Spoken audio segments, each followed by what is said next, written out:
Today we're going to talk about testing for disaster. Joining me to talk about that is Don Foster with Commvault. Don, thanks for joining us today. Thanks for the invite. So, in our last video, Don, we talked about kind of prepping for disaster, and we talked about setting different service level agreements and things like that, SLAs. Sure. So, yeah, all that's really good and obviously really important, but at some point you got to execute on this thing. Yeah. And it's not so much recovering for a disaster when disaster strikes. Before that ever happens, you got to be ready and you got to test for it, right? Right. I mean, in many cases when we talk with customers, it's how often do you actually do DR testing? Right. And that's usually the unspoken elephant in the room that no one wants to bring up. Because sometimes a lot of people will say, well, it's kind of a resume generating event when that strikes, because who knows what's going to happen. Exactly. And the other problem, I think, is we're still in that old mindset of the late or early 90s where a DR test was this like weekend event, and you flew somewhere and you bought a lot of buffalo wings, and you know, but now we can test a lot easier than that, right? Yeah, exactly. I mean, obviously with the advent of having cloud technologies, infrastructure as a service, you can set up yourself another DR site. You know, you can set the infrastructure and the technology and have all the processes pretty well preset, so that if you get struck by something as small as a ransomware event that's contained, or something massive that hits a large part of your data center, you'll actually have that predefined, and it's just a matter then of stepping through those steps, those processes, making sure the technology is properly working, and then hopefully by that point, you're off and running, right? So what are some of the technologies that we can use to do that with? Sure, so we talked in the last video about really 5 or 6 key technologies that you can use in a disaster. One is sort of that sort of synchronization, and of course from a Commvault perspective, we call these things live, kind of the live synchronization you can do between production systems. So that way you're basically creating a mirror. So we had, system 1, we have one prime now that lives maybe in the cloud, perhaps at another infrastructure as a service offering, MSP driven, you're something that you've got in a DR hot site, you name it. So that's allowing you to basically synchronize as deltas occur here, they're all being transferred over to a secondary system, almost like a cluster, so to speak, or something that's fairly continuous.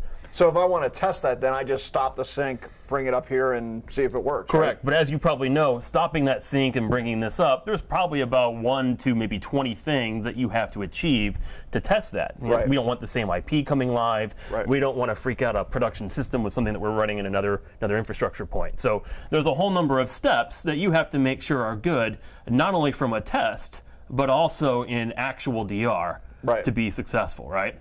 So there's that. I think the other thing that's almost pretty easy to test is when you've got the array-based replication, and of course then maybe some snapshots that are running beneath that.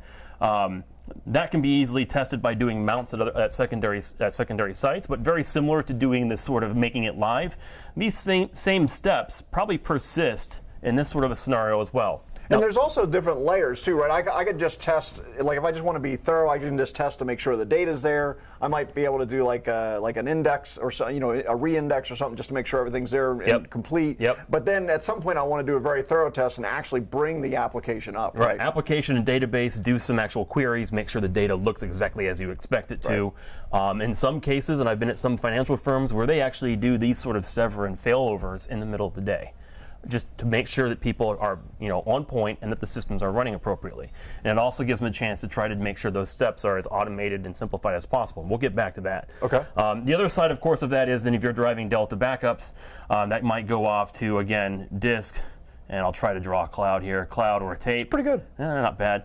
Using basically those technologies then to stream back, so you basically recover back and then bring that system back wherever it might be from a disaster perspective. This obviously tends to be the slowest, and as we work our way up, it gets faster. To a certain degree, it might get more expensive as well. Sure. So these technologies and making sure that you're working with them, using them in concert together, and ensuring it's meeting the right SLA, right? Because you always have an SLA target that you're trying to basically hit. And that could be a usage of a number of these.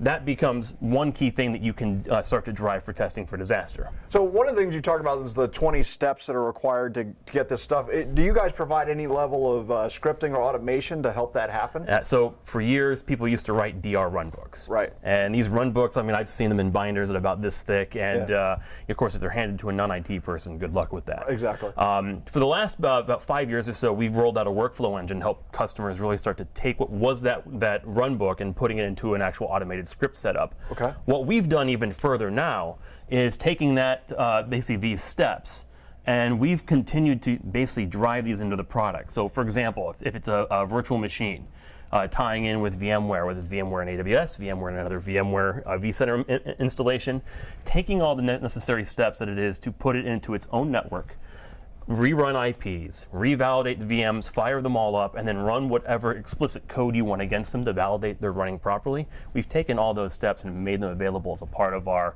disaster recovery operation. So am I at a point now with you guys that I'm almost to, like, say, like a one-click test where I could just click a button and tests start happening? You really can for some of the basic systems within IT, file systems, virtual machines. Okay. When we start talking about applications inside of VMs, applications that are running across disparate systems, there's always going to be some customization depending upon what production looked like to where you're going on the secondary side that you're going to want to make sure that you automate. Now, the great thing here is because of these great technologies, you can start to fence them off.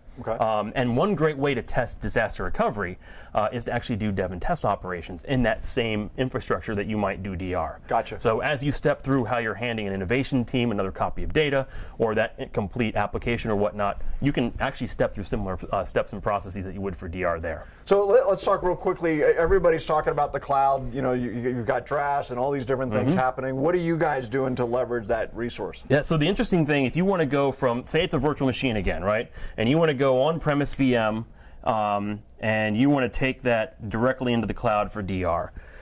In our code, we basically provide the transformation of that virtual machine to go from a VMware to an AWS virtual machine. And that's an important thing, right? Because obviously Amazon doesn't run the same hypervisor that you're on. Yeah, and same thing with Azure, and we're continuing to work down the path with a couple of other main cloud vendors provide that same level of support. The great thing about that is that the applications, the data that you know are inside of this VM on premises will continue to look and act and feel the same once they hit the cloud side.